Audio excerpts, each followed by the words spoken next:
In this video, we're going to finish up our fantasy level by getting our doors working and having a simple winning condition. All right, the first thing we're going to get into is our doors. So why don't we take some time to get some considerations for how what we're going to need to achieve. First, we're going to get our door object controller that we're going to create to detect our player with trigger colliders. Then we're going to control whether the door is locked or not by tying that in with our inventory manager. Next, we're going to pop up some UI messages for locked or enter or open states. We're going to use Mechanim in the animation systems inside of Unity to swing the door open. And we're going to make sure UI messages don't display after our door has been open for us. All right, so back into Unity, what we're going to do is create a brand new prototype scene, give us a nice clean environment to create our door animations with. I'm going to delete my main camera because I'm going to bring my first person controller in. So let's just look up first person. And we're looking for a prefab, so we'll go into here. And there's my FPS controller. Nice. I'm going to raise it by 0.9 in the Y. And then let's give it some ground to sit on. Let's reset that plane and scale it up some. All right. Looks pretty good so far. Next, we're going to go ahead and save our scene in a new folder we're going to create called prototypes. So let's make that new folder. And inside prototypes, let's call this door open proto. All right, so now we got a nice full scene for us to start working in. I'm going to pull my controller back some like so. Nice. All right, so next we need to make our actual door controller object. All right, so we're going to go ahead and make a empty object like so. All right, so let's call this door controller. This is going to be the empty game object that has all of our functionality and our art assets grouped under it. Let's get this directional light out of the way some. All right, cool. So with my door controller now made, I'm going to give it a sphere collider. And I know I don't want my sphere collider to be right in the center of the grid, so I'm going to go ahead and raise it. I'll probably have to resize it or position it once I get my art asset in here. And let's make sure our sphere collider is set to a trigger right up here in our inspector. All right, so once we get that going, we're going to make another new empty game object. So create empty, reset its transforms, and we're going to call this door pivot. Or let's call it door animation pivot. This is where we're actually going to animate on top of. So all we have to do if we want to switch out our art asset is just parent any art asset we want under this group. So to do that, we're going to go ahead and create a hierarchy of objects here.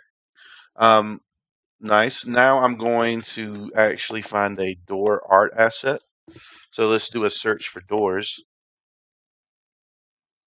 There we go. I'm going to bring it into the scene for now. All right, so let's find out where my player's facing, and I'm going to orient my door accordingly, like 90 degrees. All right, you'll notice that the door controller is actually pointing this way. I guess that's fine. Our pivot is pointing this way. Let's make sure we're in our local pivots. So we're just testing the pivots of our doors. I'm going to go ahead and parent this door under my pivot. And like I said, you can just parent any kind of door object you want under this object right here, because this is where all our animations are actually going to lie. All right. Next, why don't we go ahead and create a door controller script for my object. So let's go to my scripts folder, and we'll just create a new script called door controller. All right, let that compile, and we're going to parent our script at the very root level of our door controller hierarchy. So I'm just going to drag that door controller right over here. Perfect. And this is a good time to reposition my sphere collider now. See how it's not really sitting on top of my door? So in the Z or X, we're going to position it like so. And you know what? I'm going to use my camera perspectives to my advantage here. Nice. Maybe make it a little bit bigger. Perfect, I think. Let's just test it. Yeah, that'll give us plenty of room to interact with our door. All right, perfect. So to finish it off, we're going to go to my prefabs folder here. And I'm just going to drag my controller in here to make it a prefab. If you have different kinds of doors with different art assets, what I would do is duplicate door controller. Maybe give them different names like, stone or wood, for instance. So this is already a prefab, so I'm going to get rid of it. But if you drag door controller stone down here now, it'll ask if you want to make a variant. Just click OK. And for the most part, these two door controllers will be linked now, and you can put a different door object in there. So if you want to delete this door and put a new one in, just go into the prefab scene where you're actually working on the door controller here, and you can delete the door here and just parent a different one right on our animation pivot. But I don't need that stone variant. I only have wooden doors in my level. All right, perfect. So let's move on. So we're actually going to get some code going next. Let's drag my door in here. Oh, it looks like I lost my art asset when I deleted that variant. So let's just bring it back. Boop, boop, boop. Good thing that my door is already kind of positioned the way I want it.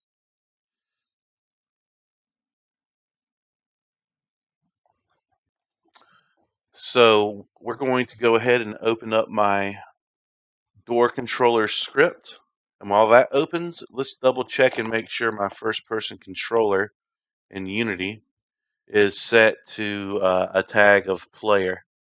All right, so as Visual Studio opens,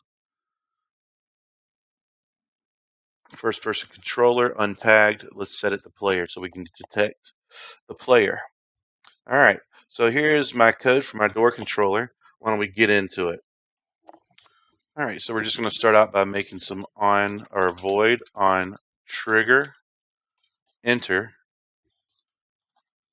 void on trigger stay, and void on trigger exit. We're going to hit Control S to test, and let's do some debug.log, enter, and let's end it with a semicolon, and let's copy this and change their messages. All right. So why don't we test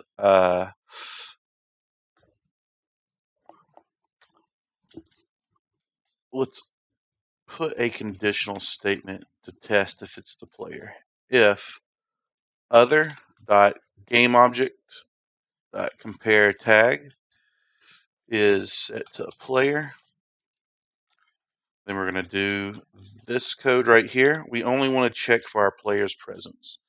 There's not really going to be any other objects in our scene that we'll have to worry about in this regard, but it's just good habit to make sure that if you're making some code specifically for like a player, you always just get in the habit of setting up architecture.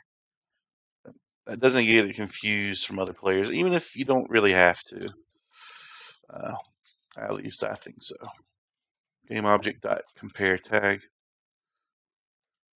And then this is going to be player as well.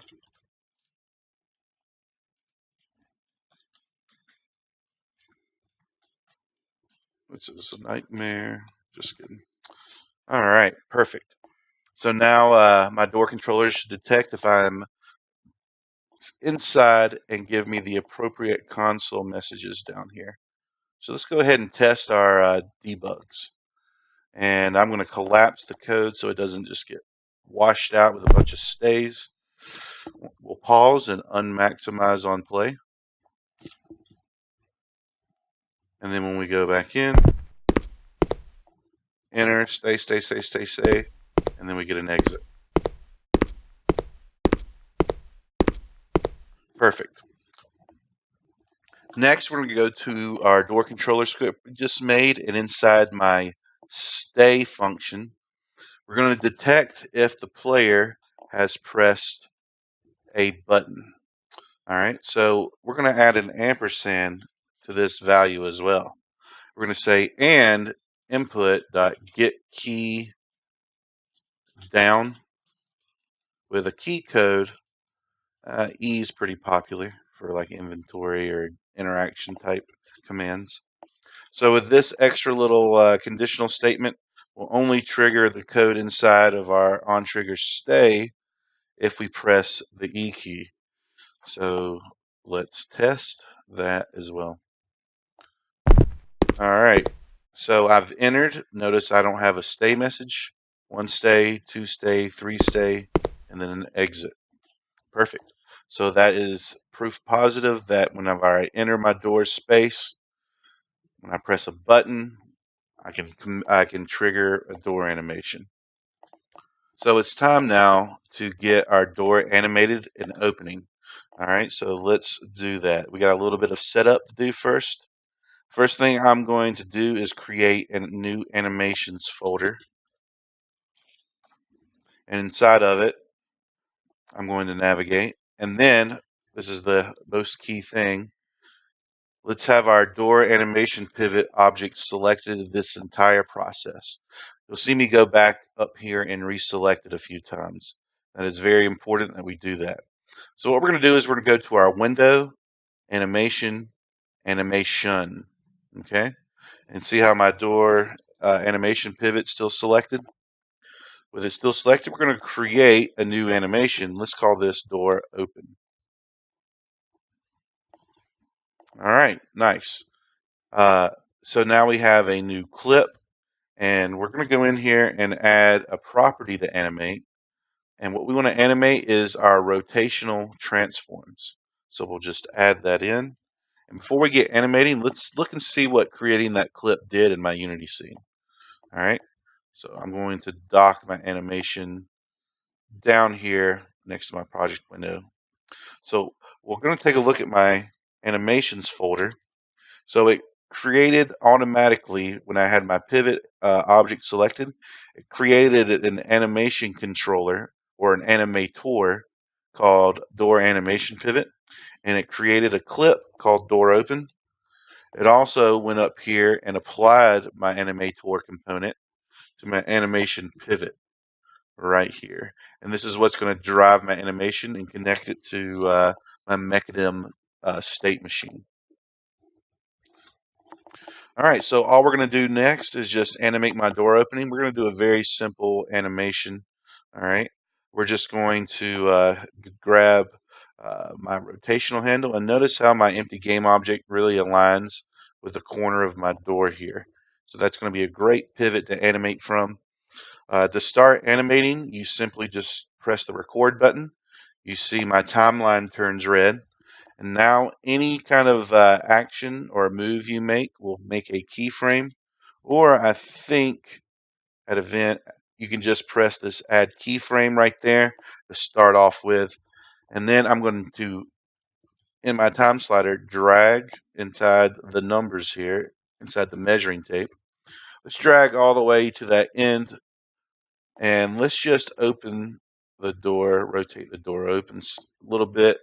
So I guess around 85 degrees right there. Not quite 90, but just enough. So now we can see the door open.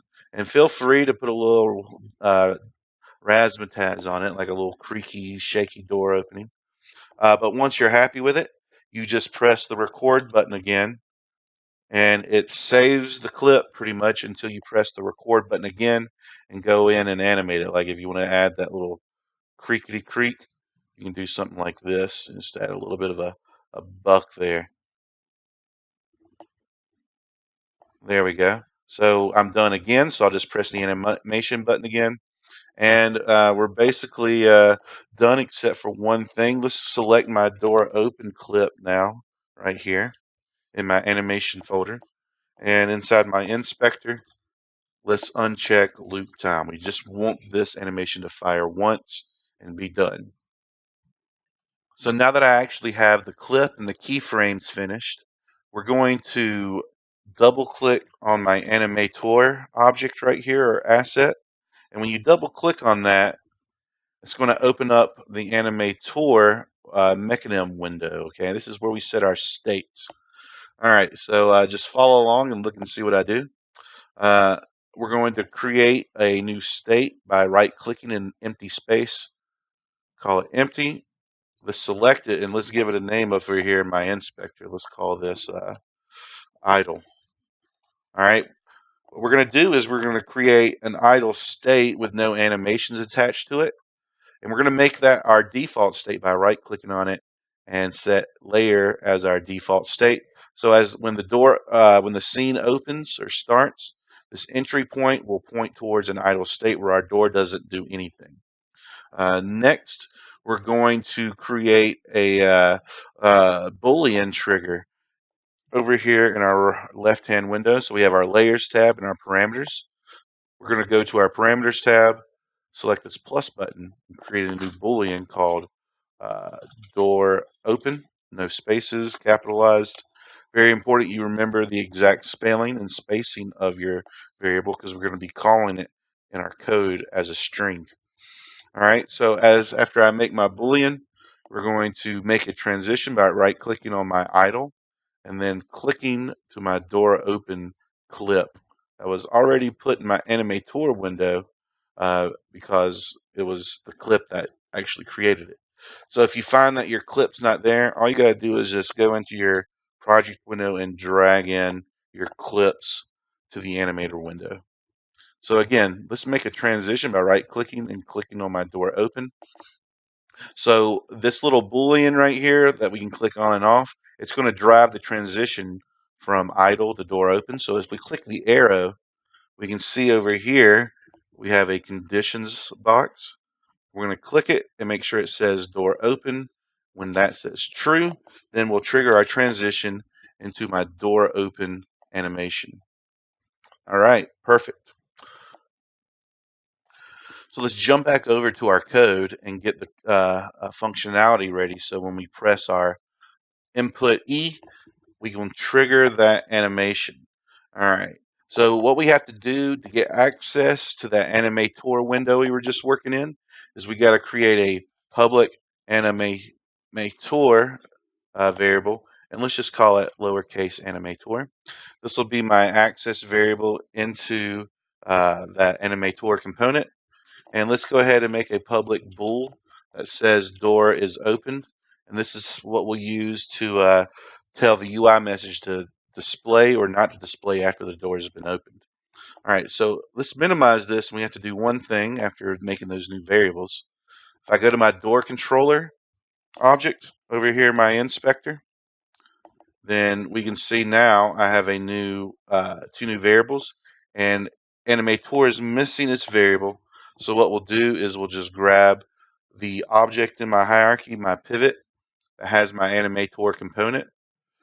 We'll just click on door controller and then left click and hold and drag over into my animator slot.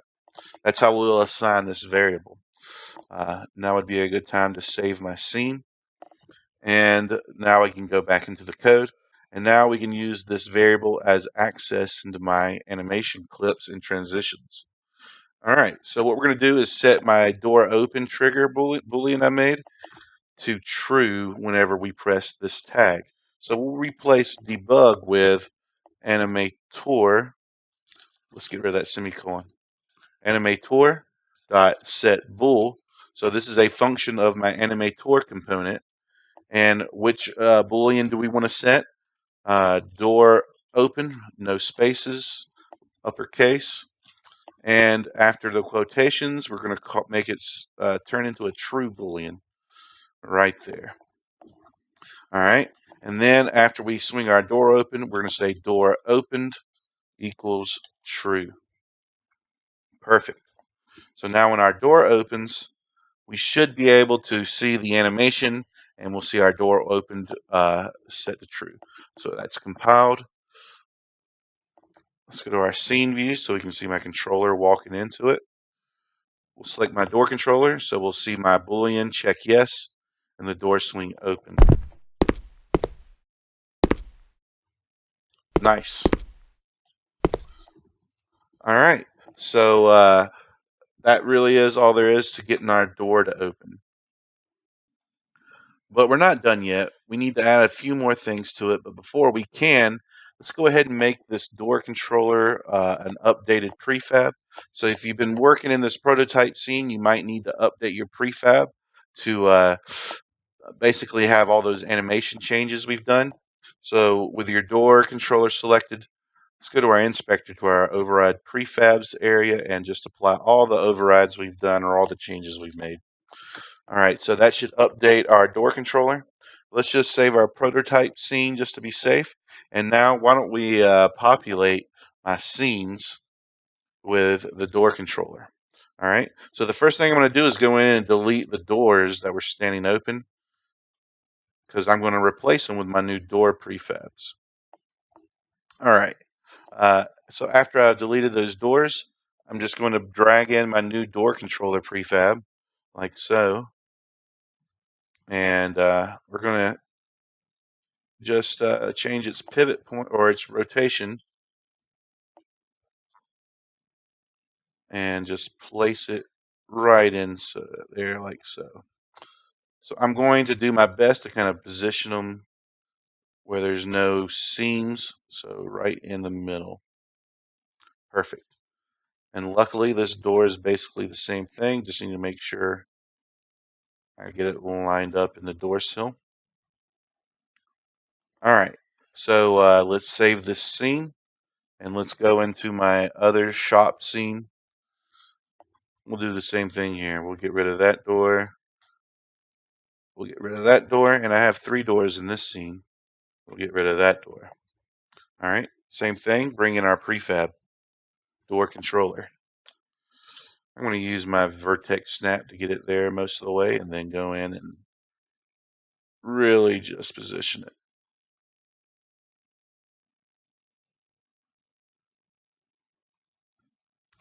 All right, so after I position these doors, I'm going to go in and do a little test run to see which way they swing open, according to how my player is going to transverse my level, what with all the locked doors they have to navigate. For the most part, I want the doors to swing inward so the collision box doesn't collide with my player. And, on the off chance that does happen, physics could freak out because you get 2 weird collisions going on, and we don't want that. So we're going to make sure that our doors are as friendly as possible to our player. Yeah, these doors will push you out of the way a little bit, but physics can do some funny things in game engines, so the less we tempt fate, the better. All right, I'll save this scene. So as I test, I'm going to look for 2 things. I'm going to look for walls that are left empty. Boom. That got fixed real quick. We're going to look for seams in our doorways here, and we're going to check which way our doors open. All right, so let's save our scene and transfer back over to my start scene that has my inventory manager and my game manager in it. Let's test it out and see how it works. You know what? I'm going to make this a little bit bigger.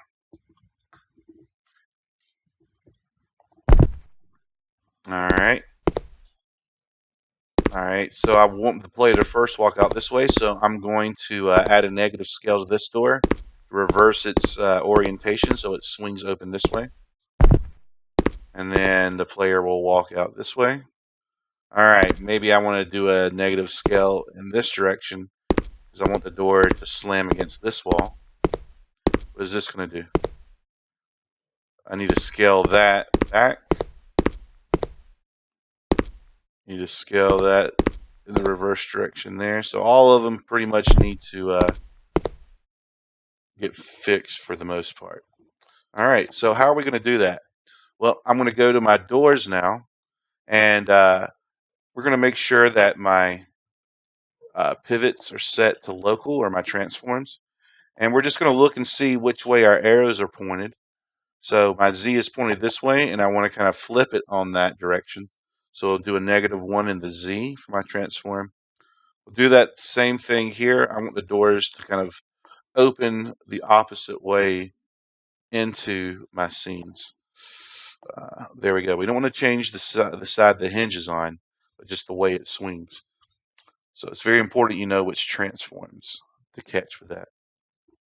So as I come out of this guy right here, as I remember, the door did this number. So what we're going to do, this might take a little finagling, but we're going to do a -1 in the X, and I think we'll have to bring it back this way. And hopefully it'll swing open this way now. And same thing we did in the other room. It looks like in the negative, if Z is where we need to flip it. And the -Z again, I want it to swing this way and not this way. So let's -1 that Z. We'll hit save. Let's do another quick dry run here just to prove I'm right. The door opens inward now. Door opens inward, inward, inward,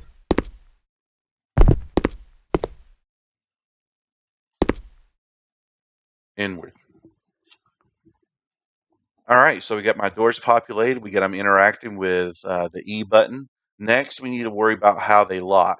And the first step of that is kind of deciding how the door is unlocked. Is it unlocked by a unique collectible or just the number of collectibles you have? So to start that up, we're going to create some variables. All right, we're going to use an enumerator for the three different types of doors we have. So we'll say public enum, and we're going to call this variable type unlock type. And we're going to give it some 3 states with some curly brackets. We're going to call it open, so it's never locked. We're going to have one that's a tally of collectibles, and one that requires a unique collectible to unlock it. Finish that off with a semicolon. And then we're going to get public access to this enum, so we can let the level designer dictate which unlock type each door is. And we're going to give it the variable name of unlock type. Very original, just messing with our camel case notation there. And then we're going to give the following variables here: public int, and if this is a tally, we're going to say collectible cost. And if it's a unique, you know what, we're going to make it 2 separate ones. I'll show you one. And if it's a unique, we'll say collectible identifier, because we're going to need to pass that particular unique variable's integer identifier. All right. And because these variable names might be a little cryptic to our level designer, we're going to give our level designer a tooltip and a hint on what it does. So using this syntax, we're going to say when our level designer hovers their mouse cursor over this variable in the inspector, we'll say enter the number of collectibles needed to unlock this door. Only works with tally unlock type. So we're letting the designer know that, you know, it only works with this particular enum state. Same thing down here. Let's give ourselves a tooltip about the identifier, because that's a pretty random word. If enter the number of the collectible, this is the number identifier, number identity, dent. I don't know if that's right. Ident. There, I'm so good. The collectible that unlocks this door only works with unique unlock. By the way, I wasn't using caps lock. I'm just real good. All right, that's done. All right, so why don't we save that? Let's keep going though. Actually, we're going to give ourselves one more public bool, and this is going to be called door unlocked, and this is going to basically dictate what state the door is currently in. Is it locked or is it unlocked? So that'll be good. Oh, don't press 6 there. All right, so now we need to set our enums in the inspector. Why don't we do that real quick? All right, so why don't we start off just looking at what we got now. So unlock type can now be set to one of these 3 different enums. If we hover over our 2 little variables here, we see our tooltip for our level designer. That's really nice for them to use. And we see my door unlocked boolean that keeps track of the state of the door. All right, so just to show how we're going to use our enums, why don't we go ahead and cover the state for it always being open. So inside of our door controller script, we're going to go back in and we're going to make a new function called void start. Good old standby. So every time our scene starts, we're going to call the following code here. We're going to say if unlock type equals unlock uppercase type dot open, then what are we going to do? Then we're automatically going to set door unlocked equal to true. So this boolean is going to drive whether or not I can open my door here. So you know what? We could either nest another if statement here, or we can add another ampersand here for a third state to make sense. So it's really up to you. I think I'm just going to nest another if statement because that door unlocked is a very powerful condition. It's basically going to drive most of the most of the action for if the door is unlocked or not. So this is just a nested if statement. Will make it a little bit more legible. Me saying that door unlocked is an important variable there. So every time we check our enum unlock type, we'll have to also update whether it actually unlocks the door or not whenever we call our various functions that we're going to set up shortly. All right, so we'll press S to save our code.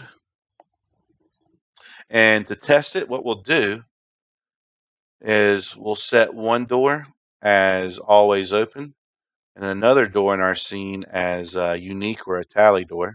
So I'll select this back door in the room that doesn't lead to anywhere, and we'll set it to a tally door or a unique door. And as long as we don't, well, I guess it won't do anything really. We haven't created any functionality. So we'll hit play to test. So this is always open, so it should open like so. And I'll walk in front of this door. And since its boolean isn't checked, you can see the inspector, it just won't open. All right, so that's how we can use our enums and door unlocked to dictate whether we can actually open our door right here. All right, next we're going to take care of our tally and unique types of enums. So why don't we scurry over to our inventory manager, and this is where the bulk of our functionality is going to lie for checking our collectibles here. So let's just get into it. We're going to create 2 new functions, public functions that we can access from our door controller.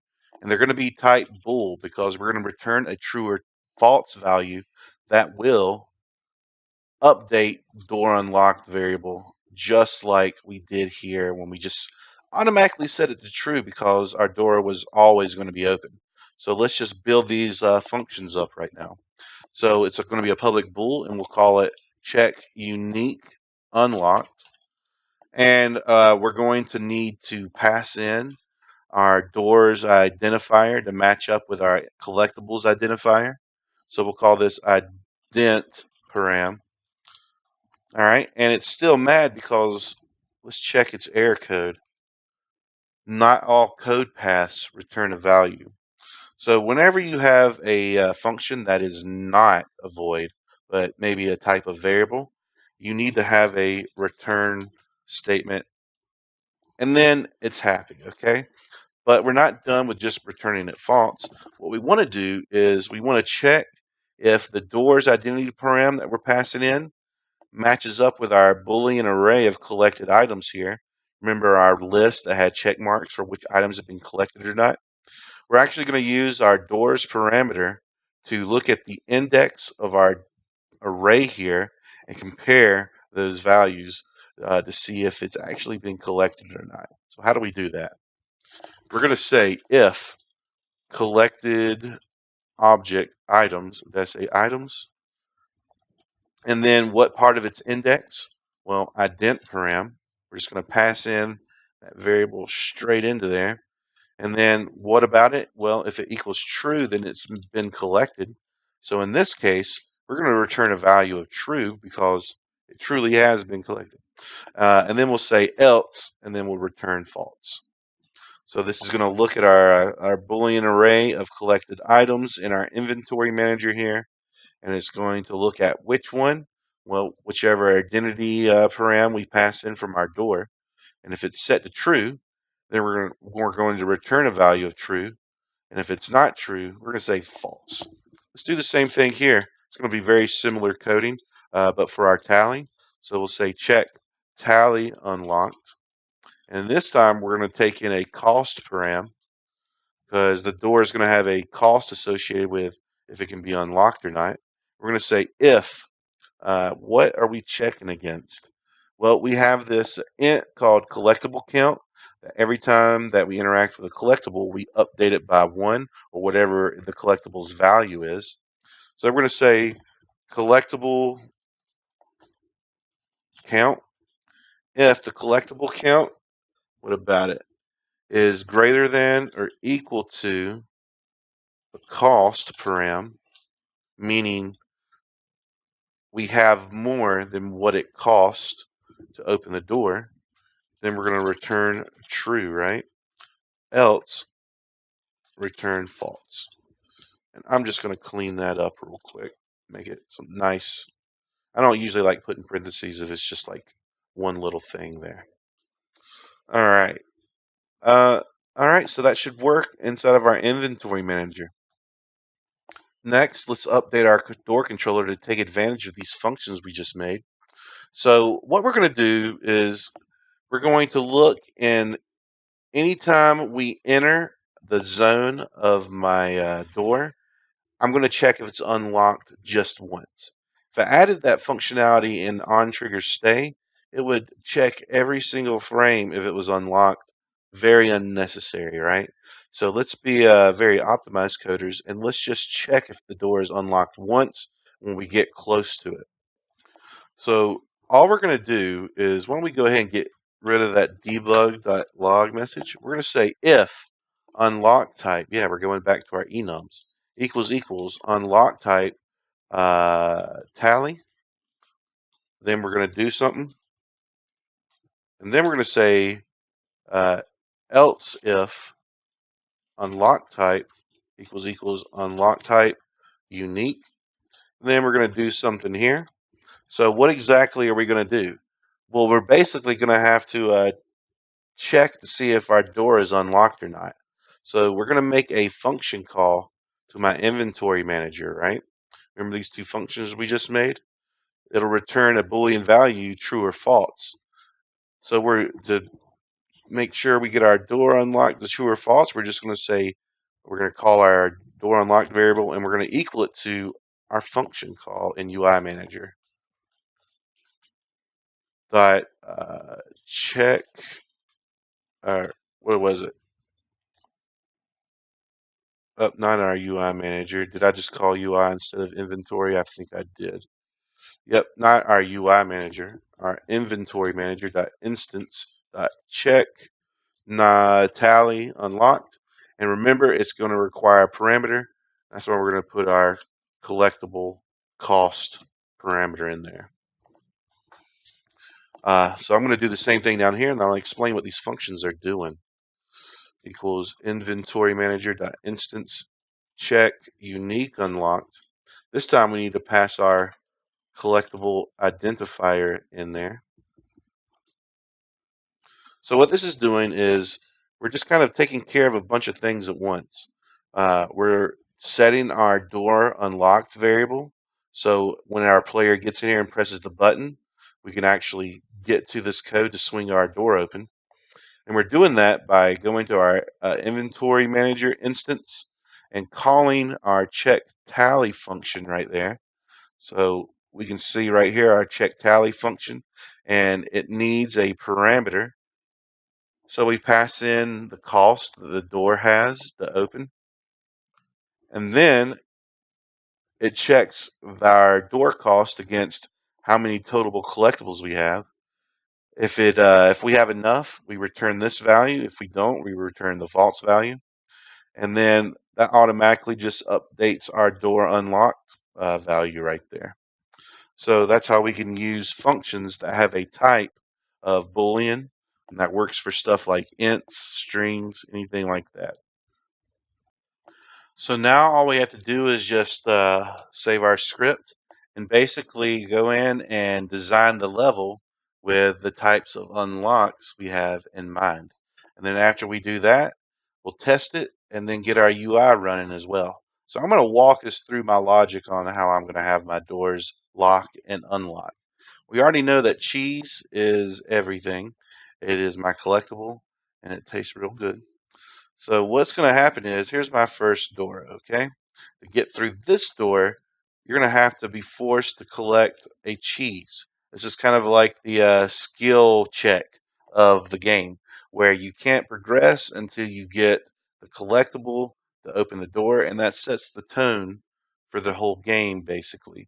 So as good level design, we want to give our players an easy place to understand the rules of our game. So with that over explanation covered, we're going to change its unlock type to tally, and we're just going to say it needs one cheese to open. Okay, perfect. And we're going to look at my second door in the scene, and I do believe I want this door to open only if we get like cheese, a unique cheese in the other room. Here's my yellow cheese right here. Let's say that the blue cheese opens this door, but I don't know which cheese is my cheese. All right. Well, if I go to my UI manager, I have my unique identifiers set up right here. So I know that uh, object 2, object 3, and object 5 in my scene are all unique. I do believe yellow is 2, and then blue is 3, then green is 5. So that you might have to go back and double check in your scenes for that as well. So in my unique, I'm going to put my identifier as 3 because I think that's my blue cheese. Let me just, you know what? I'm going to go ahead and save this. And when I go and set up my shop, if it's not 3, I'll know I can come back and fix it. All right, so my blue cheese is sitting right here. Yep, its identifier is 3. So I did the right identifier on the door. All right. Uh, and we have a cheese of value of 5 right there, our identifier of 5, and that's what this door is going to take. So before you can exit out of this room, you got to collect the green cheese at the beginning of the room. So this door right here, the player's going to pop into this room here first. You know what? I'm going to leave this door as always open. The player doesn't have to collect anything to get through that door. But over here, this is going to be a unique one that depends on getting the green cheese. So we'll set it to unique. And my identifier for my green cheese is number 5. And then this one right here is going to be unique as well. It's going to be my yellow cheese from the other scene, and its identifier is going to be set to 2. So I have 1 tally door and 3 unique doors that all pertain to the different unique cheeses in my level. All right, so we'll hit File to save. And why don't we go back and test the functionality of the level. All right, So I'm going to pause this and maximize.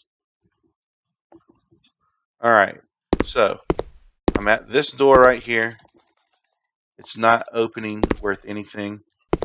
This door isn't opening worth anything. But if I get one cheese, now the door opens because I got my cheese. Let's go to the next level. This door always opens. All right. So this door won't open. This door won't open. Oh, I got another cheese. So what's it going to take to open that door? Is it the blue cheese? Nope. Is it the green cheese right here? Heck yeah, it's green cheese. The blue cheese opens this door. Nice. But before I can leave here, I need to get my yellow cheese. Now my yellow cheese will unlock this room. And I can go and eat some corn. Perfect. All right, so let's get back out. So my level works. Now I just need to work on some UX stuff and give my players some UI messages. And then after that, we'll quickly build the win state for the level. Okay, the first big thing we have to do to get our UI working is to actually get a UI presence in our canvas for our doors opening. And I was looking at it, and in my UI manager, I have in my canvas this exit room message, and that only pops up whenever we're about to exit the room by pressing E and load into the other scene. I was thinking, what if we repurpose this message to display anything we wanted it to anytime we're in front of any door, whether it be an unlockable door or a scene exit door. So that's what we're going to do. We're going to repurpose this message, and I think this is a good way to see how we can kind of go back and uh, re-engineer our code to be more robust for us. All right, it'll just empower our level designers that much more. So what we're going to do is we're going to rename our objects in our canvas to just basic door message, and you know,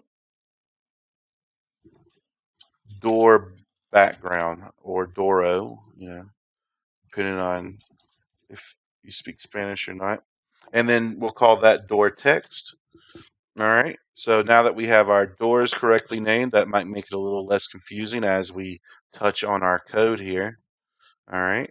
So we've renamed our doors. Now we're going to go into our UI manager. Yes. And we're going to have to re-engineer a few things in here to match with our new door message instead of our exit room message. So this is our game object that we actually attach the door message to so we can switch it on and off, enable it or disable it. So we're going to rename that the door message. So that's going to kick up a whole bunch of errors that we're going to have to go through and fix. But before we do that, I'm here at my public text.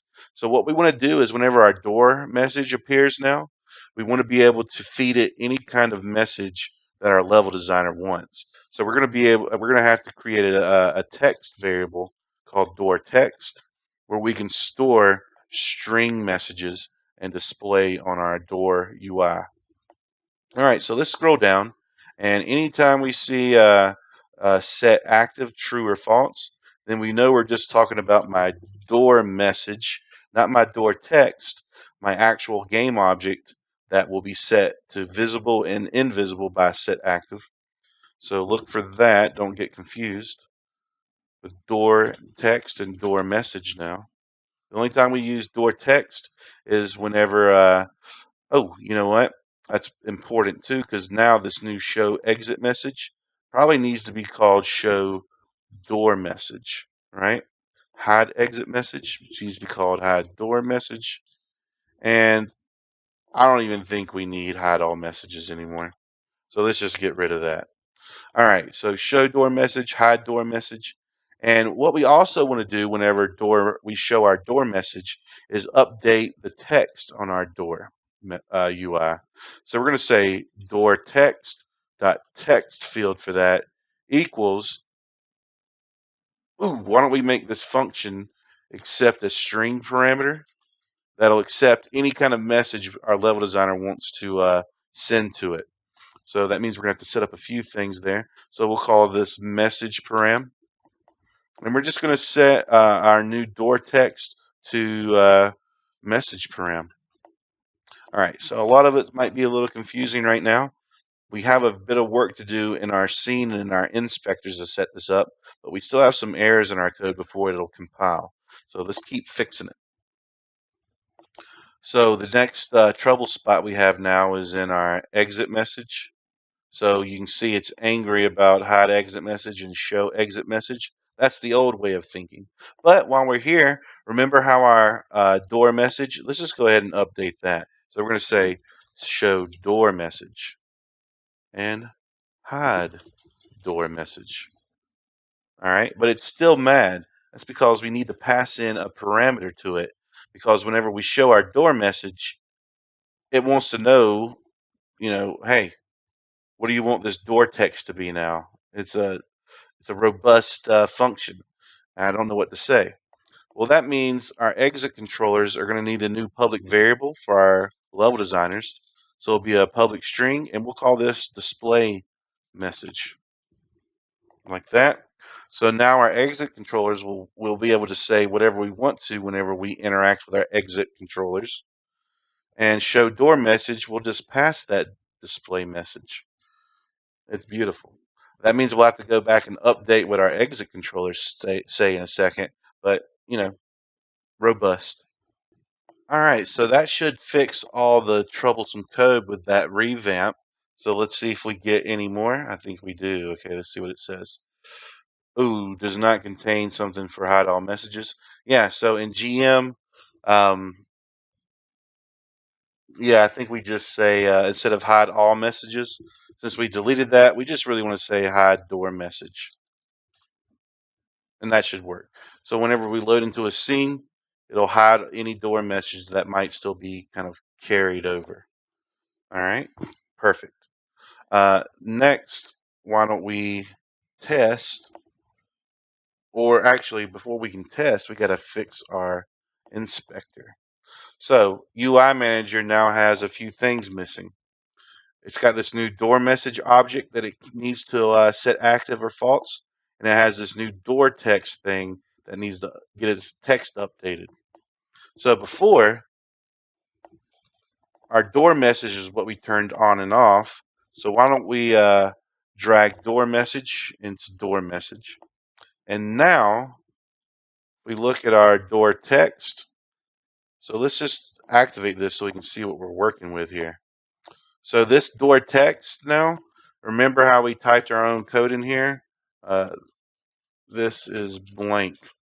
So instead of hard coding our message, we're actually going to update this text field every time we interact with a door. So to do that, we have to get access to that text field. And part of that is by dragging our door text into door text. It's the same way we got our count text and our time message text updated every single time. All right, so now that we got our drag and drops done, now we need to go to our exit controllers and update what they're saying. So we'll go to exit controller. So right now, if we test this, and I think we should, this is blank. So, I think we have a little bit of a logic error too. Let me grab a cheese. Yeah. So we're not even updating anything. Well, it is updating, but since we haven't updated our own text to the door, it's not displaying anything. So we need to go back in and fix our GM logic that hides our door message at the stop. No, we don't. We just have to disable that because we had it enabled for purposes. And then we actually need to go in and update the text for so everything's working as intended. We're just not there yet. So when we go back in and disable my door message, so that'll make sure it's turned off right when we load my scene. And next, I need to grab my exit controllers. I'm going to grab both of them because I want them to say the same thing. And look at this display message. All we got to say is press E to exit the room. Beautiful. We'll file and hit save. And before we test, let's go ahead and do that for the other scene I have. And again, I'm just going to select both my exit controllers and update their display messages. Press E to exit the room. Notice how I just don't say press E or exit the room. I give player the exact command they need to do and what the command will do, empowering the player to make informed decisions, not just blindly teleporting between two scenes. All right, so let's save this scene and go back to my house. So let's test to make sure those two little buggies. So no crazy message. Let's get a cheese so we can get through this door. And now we get our message back. Perfect. All right, so the last thing we need to do is actually display that door message we just set up when we interact with our unlockable doors in our level. So let's go back in, and this time we're going to go to our door controller. And anytime we enter the field, we're just going to display the message once. Remember, the only time we want to work in on-trigger stay is if we're constantly test checking for a key press. Anything else, let's just call once and forget it. All right, cool. So I just thought of something too. We kind of need to give different messages on whether or not, depending on how the door is, if it's locked or unlocked. So to do that, we're going to empower the level designer once more. We're going to say public string, and this is going to be the message for locked message. And we're going to say unlocked message. So now the level designer can have a message. If the door is locked and it needs one cheese, we can say, hey, door unlocks with one cheese. And if it's unlocked, we can say door open with the button, press the button E or something like that, help the player out. Because opening and unlocking a door in real life is not that hard, so it shouldn't be hard in a video game. Just don't break immersion. So what we need to do is determine whether or not our door is locked or not, so we know which string message to send and how to enable our UI correctly. So whenever we enter our on-trigger enter, let's make sure we check if the door is locked or unlocked first, so we know what string message to send.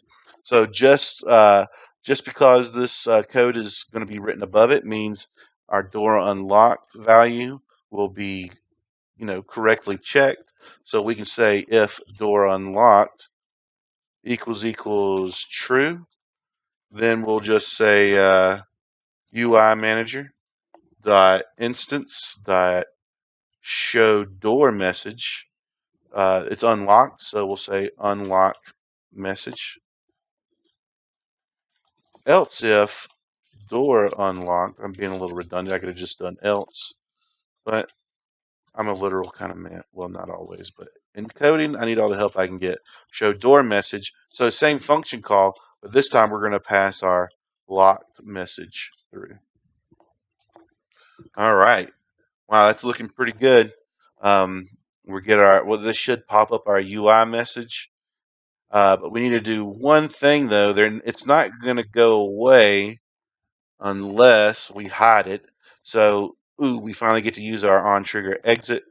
So we'll say UI manager.instance.hide door message. And it takes no parameters. We don't need to update its text. We just hide that boy. All right, so I think now is where we test the level to see how it's working. And you know what? So I'm going to go through and give some nice messages to the player. Excuse me. I want every door, whenever it's unlocked, to say basically press E to open. But each door will have a different lock message telling my player how to get it open. All right, so let's zoom in. So my locked message will say one cheese. I'm sorry. And my unique door will say something like, what is this cheese? What cheese do I need to unlock with this? Is it the blue cheese? Blue cheese, please. Oh, stupid. All right, so I'll save this scene. I'll go to my shop, and same thing. I'll select all my door controllers and give them all the same unlocked message as press E to open. But each door will have a different message when it's locked. This one's always unlocked, so I'm not even going to give it a message. It will always say press E to open. This door will say yellow cheese, please. And then the last one will say like green cheese, please.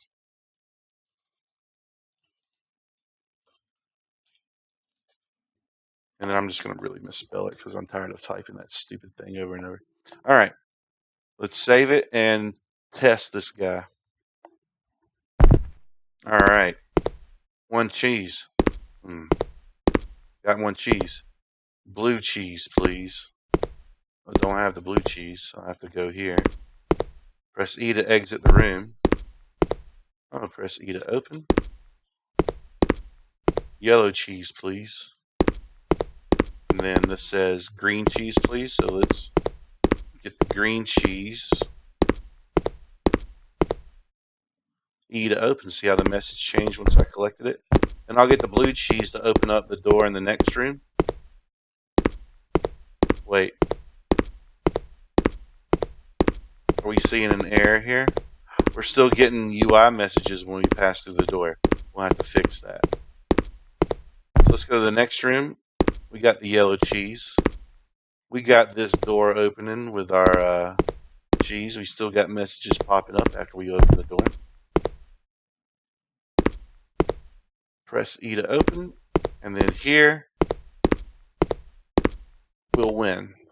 So let's just take care of hiding UI messages. So to fix that pesky UI message still popping up after the door has been opened, doesn't make much sense. We can't press E to open the door any further. So what we're going to do is we're going to go back into my door controller.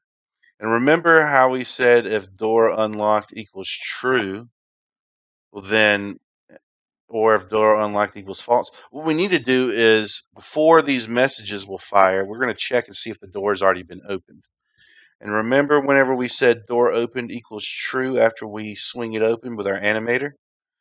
This is what it was all coming down to. We're going to say if door opened, not unlocked, but opened equals false. The door has not been opened. Let's display these UI messages now. So don't you just love all the if statements we got going on? I mean, welcome to programming, I guess.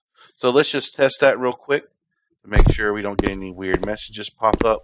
Get our cheese, E to open. No more UI messages as we pass through open doors. All right, so let's wrap this thing up and win, okay? So I'm going to go ahead and go to my second scene where my win area is. Here we go. You can see I have the cheese mother load right there. All right, so what we're going to do this quick. We're just going to create an empty game object, and we're going to leave it right where it is. We're going to call this win area. We're going to add a sphere collider, make it a trigger, and let's see how big it is by hitting our edit collider button. Oh, and our win area is like right there. So let's reposition it. Make it a little bit bigger, like so. And I just want my win area to be a place a player can collide with and walk into, and it'll trigger my win functions. So plenty of space, can't miss it. All right. And next, we're going to create a new script called win controller. So in my scripts folder, we'll say win controller, like so. All right, so it's updating inside of Visual Studio. We're going to attach this to win area.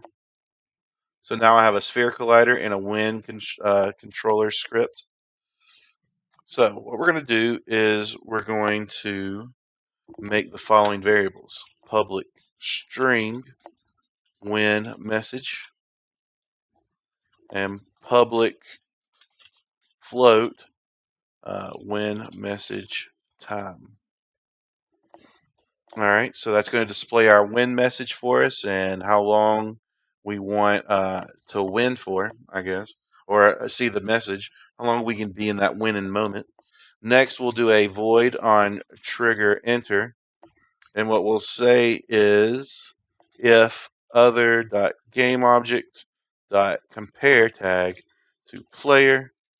So if it's the player colliding here, then we're going to call a UI, not Charlie, UI manager dot instance dot timed message, and we're going to say win message,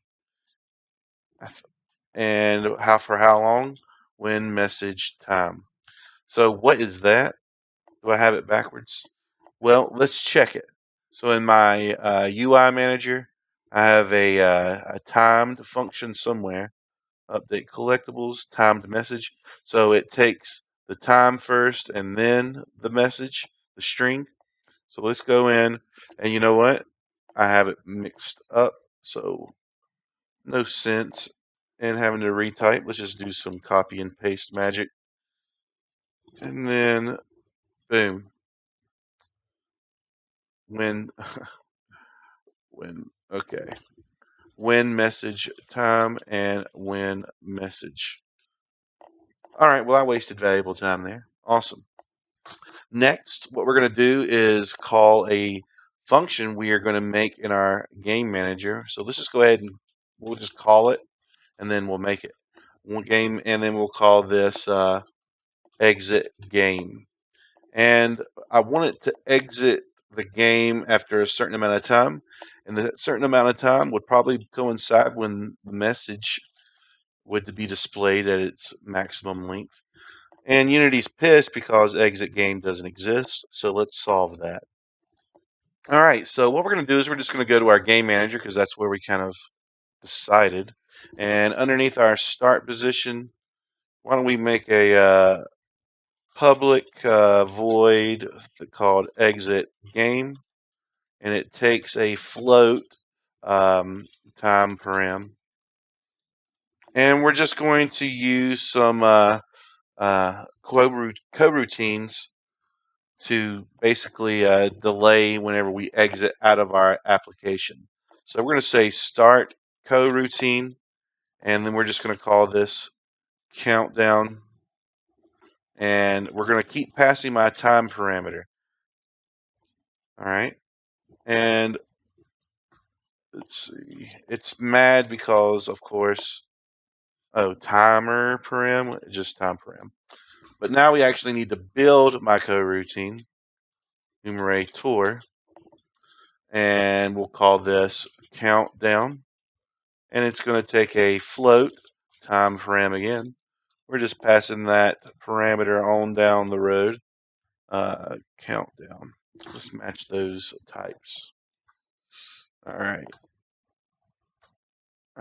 Countdown float time, and it's pissed because we don't have a yield return new. Wait for seconds, and then how long are we going to wait? Our time param. And honestly, we're just going to go straight into waiting. So as soon as we call our exit function, it's going to hit this coroutine. It's going to wait however long we decide. And then it's just going to do an application dot quit. We're not going to do anything fancy. So the video is over an hour long. We'll just do a simple application quit after we win, after we see our win message for a set amount of time. All right, so what we need to do now is go to my win area, give myself a win message, I guess. Ye old cheesy danger. Dangerous. That's stupid. All right, and we'll look at it for 5 seconds. Sounds good. All right, so all that's left to do is test and build, and then test the executable build. All right, so I'm going to navigate back to my scene. Let's save all that beautiful work. So we'll go back to my house, and let's give it a last playthrough before we build it out. We got a cheese. We can open the door. I'm just going to zoom through this. I just need to get to my win state, make sure everything checks out. So we'll just get those cheeses. I need to get to my yellow cheese.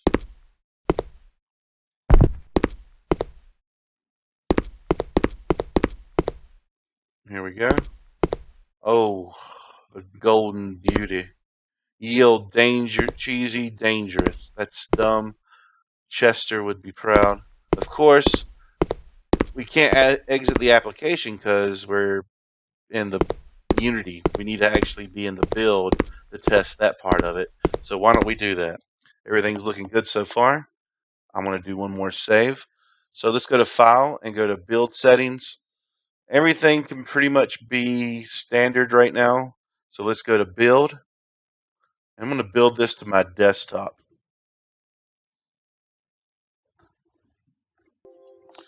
So let's navigate to my desktop, but we just don't want to build it straight to a desktop or straight to any folder. We always want to create a brand new folder and call this Fantasy Cheese Tavern / brothel. All right, so that's going to be the name of the folder I put it. I guess we should have probably, yeah, it's fine. And we'll just select that folder. So now it gets built to that folder, and Unity does its thing. It's going to show a progress bar here in a second. I'm going to pause it until it's done building. All right, it's done building, and it's opened up a folder for where it is. So you can see that all these different files and folders have been made. Do not mess with any of this. Don't change the name of anything. But this .exe is the ticket. So we're going to click it. Oh my God, that rhymed too. Oh. All right, so we're in my bedroom scene. I'm looking at my dresser drawers so I can get dressed, and it's cheese time. So I get my cheese. Wait, what? I need blue cheese. So we get here, we walk through, we open sesame, get the blue cheeses and the green cheeses, open this door, get that yellow cheese, walk back through my level. Let's go to my win zone. Yield dangerously cheesy. And we exit out of the application. Guys, that is a complete game. Thank you for being patient and sticking through. Hope your levels are as cheesy as mine.